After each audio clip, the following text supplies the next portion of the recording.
तो आज हम इस वीडियो में बात करने वाले हैं क्लास 12 फिजिक्स के बारे में, जो कि 20% से आप 95% तक अपनी प्रिपरेशन को ले जा सकते हैं खाली अब 45 दिन में। तो हमारे पास टाइम ज़्यादा नहीं बचा है, सिर्फ 45 दिन का ही बचा है। तो उसके बारे में आज बात करेंगे क्या कैसे करना है। 45 दिन का फुल रोड मैप आपको आज बताएंगे। 20% से 95% तक आप इसको ईजिली कर सकते हैं। कैसे कर सकते हैं, इतना टाइम आपके पास टाइम नहीं है कि हर एक चैप्टर को जो है डीपली पढ़ा जाए, हर एक चैप्टर का न्यूमेरिकल हर एक चीज़ डीपली कर सकें। तो उसके लिए आज हम बात करने वाले हैं कुछ ऐसे चैप्टर के इम्पॉर्टेंट टॉपिक बताएंगे जो कि आप उतना ही कर लेंगे, आपका अच्छा 95% तक आप स्कोर कर सकते हैं ईजिली। तो उसके बारे में बात करेंगे जो इम्पॉर्टेंट टॉपिक हैं, और कुछ इम्पॉर्टेंट ऐसे भी टॉपिक हैं जिसको मैं मोस्टली इम्पॉर्टेंट उसको बोल सकते हैं, उससे आता ही आता है, और उसके बारे में बात करेंगे। चलिए स्टार्ट करते हैं। सो हियर आई एम उत्कर्ष। हम अब बात करेंगे अब सबसे फर्स्ट चैप्टर का पहले बात करेंगे इलेक्ट्रिक चार्ज एंड फील्ड। इसमें जो है गॉस लॉ प्लस एप्लीकेशन, ये वेरी इंपॉर्टेंट है, इससे क्वेश्चन आना ही आना है। उसके बाद coulomb law and coulomb law के न्यूमेरिकल आएंगे। कूलम लॉ के न्यूमेरिकल पूछे जाते हैं, और electric field due two point charge पूछा जाता है, और कूलम लॉ क्या होता है ये भी पूछ सकते हैं। तो इसको ये 3 टॉपिक है जो कि आप इम्पॉर्टेंट है, आप इसको बिल्कुल ना छोड़िएगा, हर एक चीज़ पढ़ के जाइएगा इसमें से, तीनों टॉपिक से। जितने चैप्टर में जितना भी अभी आगे चैप्टर आने वाले हैं, जितने भी टॉपिक बताऊँगा उसको मतलब छोड़ना नहीं है, उसको पढ़ के ही जाना है। आप आगे बात करते हैं। दूसरा चैप्टर आता है अपना इलेक्ट्रोस्टैटिक पोटेंशियल एंड कैपेसिटेंस। इसमें जो है parallel plate capacitor, beta electric, ये इंपॉर्टेंट है, अपना मोस्ट इंपॉर्टेंट है, जिस पे मैं स्टार लगा रहा हूँ। मतलब इसको तो करना है, उसके साथ साथ जो और टॉपिक है उसको भी करना ही है, छोड़ना नहीं है। उसके बाद एनर्जी स्टोर्ड इन कैपेसिटर, और जो है combination of capacitor, relation E = -dV/dr, इसको भी करके जाना है। 4 टॉपिक है, अपने करके जाना इंपॉर्टेंट है, इसमें से एक भी छोड़ने नहीं। उसके बाद हम बात करेंगे तीसरा चैप्टर आता है करंट इलेक्ट्रिसिटी। उसमें पहला चैप्टर आता है अपना किरचॉफ लॉ, उस पर न्यूमेरिकल आएंगे, मोस्ट इंपॉर्टेंट है ये, इसमें न्यूमेरिकल पूछा ही जाता है किरचॉफ लॉ पे। दूसरा आता है पोटेंशियोमीटर प्रिंसिपल प्लस एप्लीकेशन, ये भी इंपॉर्टेंट है, इसको भी नहीं छोड़ना है। जितना स्टार लगा रहा हूँ वो तो मोस्ट इंपॉर्टेंट है और सब इंपॉर्टेंट है। मीटर बीच पे आता है question, drift velocity and resistivity, इसको भी पढ़ के जाइएगा, छोड़िएगा नहीं एक भी, जितना बता रहा हूँ छोड़िएगा नहीं, इसमें से एक भी, हर एक टॉपिक को कवर करके जाना है। उसके बाद मूविंग चार्ज एंड मैग्नेटिज्म की बात करते हैं हम। ये बायोट-सेवर्ट लॉ आएगा इसमें, जो कि मोस्ट इंपॉर्टेंट है। उसके बाद magnetic force on moving charge, इसको भी पढ़ के जाना है। साइक्लोट्रॉन प्रिंसिपल, इसको भी पढ़ के जाना है। ये सब इंपॉर्टेंट टॉपिक है जो कि छोड़ना बिल्कुल भी नहीं है। अगर आपको वीडियो अच्छा लगता हो, कंटेंट अच्छा लगता हो, तो वीडियो को लाइक और चैनल को सब्सक्राइब जरूर कर दीजिएगा।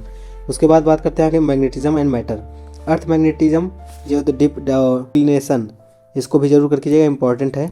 उसके बाद dia, para and ferromagnetic materials, इसको भी पढ़ के जाइएगा।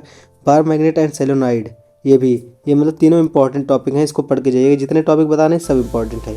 उसके आगे बात करते हैं, अपना आता है इलेक्ट्रोमैग्नेटिक इंडक्शन, ये Faraday's law plus Lenz law, ये वेरी इंपॉर्टेंट है, इस पर क्वेश्चन आता ही आता है। सेल्फ एंड म्यूचुअल इंडक्टेंस, उसके बाद इंड्यूस्ड EMF, ये भी दोनों चैप्टर पढ़ के जाइएगा। मतलब जो सारे टॉपिक, ये तीनों टॉपिक आपके लिए इंपॉर्टेंट है, तीनों टॉपिक पढ़ के जाइए। उसके आगे हम बात करते हैं अब अपना आता है इलेक्ट्रोमैग्नेटिक वेव, जो कि इसमें सिंपल पूछा जाएगा, इलेक्ट्रोमैग्नेटिक स्पेक्ट्रम और ऑर्डर प्लस यूजेज, ये अपना इंपॉर्टेंट पढ़ा हो जाता है। उसके बाद प्रॉपर्टीज ऑफ EM वेव्स, ये भी, तो ये 2 टॉपिक है, इसको पढ़ के जाइएगा, मोस्टली इंपॉर्टेंट है ये सब। उसके आगे बात करते हैं alternating current, LCR circuit and resonance, ये इंपॉर्टेंट है, अपना मोस्ट इंपॉर्टेंट है। उसके बाद RMS value of AC and power factor, ये अपना अल्टरनेटिंग करंट का है। 3 टॉपिक है, तीनों पढ़ के जाना। उसके बाद ray optics and optical instrument की बात करते हैं। लेंस फार्मूला और मिरर फार्मूला पे न्यूमेरिकल, ये इंपॉर्टेंट है, आप इसको ध्यान रख के जाइएगा। लेंस फार्मूला और मिरर फार्मूला सेम रहता है, बस माइनस प्लस का डिफरेंस रहता है, तो आप इसको थोड़ा देख के जाइएगा, नहीं तो उसमें लगा दें, लेंस वाला मिरर में लगा दें, मिरर वाला लेंस में, तो आप इसको देख के जाइएगा। और हर एक फार्मूला आप याद करके जाइएगा, फार्मूला पे ही क्वेश्चन पूछ लिया जाता है। और उसके बाद टोटल इंटरनल रिफ्लेक्शन और माइक्रोस्कोप एंड टेलीस्कोप, ये भी अपना इंपॉर्टेंट है, इसको भी पढ़ लीजिएगा। छोटे छोटे टॉपिक हैं लेकिन इंपॉर्टेंट है। उसके बाद वेव ऑप्टिक्स की बात करें, YDSC young double slit experiment, ये कि जो कि इंपॉर्टेंट है, इसमें कुछ ही फार्मूले हैं, 4-5 फार्मूले हैं, जैसे IMAX का पूछ लिया, मैक्सिमम एंड मिनिमम पूछ लिया, ये सब पूछ लेंगे। तो आपको इसमें मतलब YDSC आपको मोस्ट इंपॉर्टेंट है, हर एक एग्जाम में ये इससे क्वेश्चन पूछ लिया जाता है। उसके बाद इंटरफेरेंस कंडीशंस हैं, और उसके बाद पोलराइजेशन, ये छोटे टॉपिक हैं, तो इसको आप, छोटा चैप्टर ही है बट ये जो है इसमें भी छोटा टॉपिक है पोलराइजेशन, तो आप इसको भी अच्छे से पढ़ के जाइएगा ताकि अच्छे से आपका एग्जाम जाए। उसके आगे बात करते हैं dual nature of radiation and matter, photo electric effect और लॉस प्लस ग्राफ, ये आपको इंपॉर्टेंट हो जाता है। जितने भी इंपॉर्टेंट मार्क किया हूँ वो इंपॉर्टेंट है अपना। उसके बाद आइंस्टाइन इक्वेशन, इसके बाद डी ब्रॉगली वेवलेंथ, ये भी अपना इंपॉर्टेंट है। तो तीनों टॉपिक आपको कवर करके जाना है। आप चाहे इसको वन शॉट से टॉपिक वाइज लेक्चर देख लें या कहीं से भी मतलब टॉपिक का लेक्चर कहीं से देख लें, जैसे आपको ठीक पड़े बस देख के जाइएगा, छोड़िएगा नहीं एक भी। उसके बाद बात करते हैं atoms. Atoms boards model of hydrogen atom और उसके बाद एनर्जी लेवल एंड स्पेक्ट्रिकल सीरीज। ये भी दोनों इंपॉर्टेंट टॉपिक हैं। छोटे चैप्टर हैं, ये सब थ्योरेटिकल चैप्टर हैं, आप इजीली कर सकते हैं वन शॉट से। कोई भी वन शॉट आप देख लीजिए छोटा जिसमें बढ़िया समराइज़ किए हों तो आप वहाँ से कर सकते हैं। उसके बाद न्यूक्लियाई की बात करें, ये भी एक छोटा चैप्टर है जिसमें binding energy and mass defected, ये सबसे बड़ा बढ़िया मतलब इंपॉर्टेंट टॉपिक है। उसके बाद radio active and decay law और उसके बाद हाफ लाइफ न्यूमेरिकल, ये भी आप इस तीनों टॉपिक को करके जाइएगा। उसके आगे बात करते हैं हम सेमीकंडक्टर इलेक्ट्रॉनिक्स, जो कि एक इम्पॉर्टेंट और बोल सकते हैं कि वेटेज भी इसका 7 नंबर का वेटेज आता है। और यही बस मतलब छोटा चैप्टर है, थ्योरेटिकल चैप्टर है। आप ये तीन टॉपिक इंपॉर्टेंट है आपका।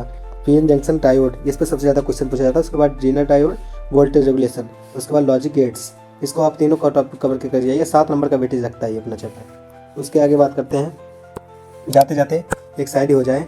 पापा की मेहनत को एक नई पहचान देनी है, कैसे हार जाऊँ मुश्किलों से, अभी तुम माँ के हाथों में पहली कमाई देनी है। तो डिमोटिवेशन ना होइए, आपके लिए हर एक वीडियो मतलब जो भी आपको लगता हो कि आपको ज़रूरत हो, नीड हो किसी वीडियो की, आप कमेंट कीजिए, आपको आप तक वीडियो पहुँचाया जाएगा। कोशिश में यही लगे हैं कि आपके रिवीजन के लिए हर एक चीज़ मतलब कोई फार्मूला शीट हर एक चीज़ आपको प्रोवाइड की जाए। तो चलिए, थैंक यू। और अगर वीडियो आपको अच्छी लगी हो तो लाइक कर दीजिए वीडियो को और चैनल को सब्सक्राइब कर दीजिएगा, और ताकि आने वाली वीडियो आप तक सबसे पहले पहुंचे। और आप कमेंट करके ज़रूर बताइएगा कि आपको कौन सी वीडियो चाहिए या क्या हेल्प मुझसे चाहिए। मुझसे जितना हो सकेगा मैं आपके लिए करूँगा। तो ऑल द वेरी बेस्ट, फोड़ के आइए और जो नीड हो आप मुझे कमेंट करके बताइए। और अगर आपको इंस्टाग्राम पे भी मैसेज करना है तो ऑफिशियल उत्कर्ष दुबे नाम है जो आईडी का, ऑफिशियल उत्कर्ष दुबे,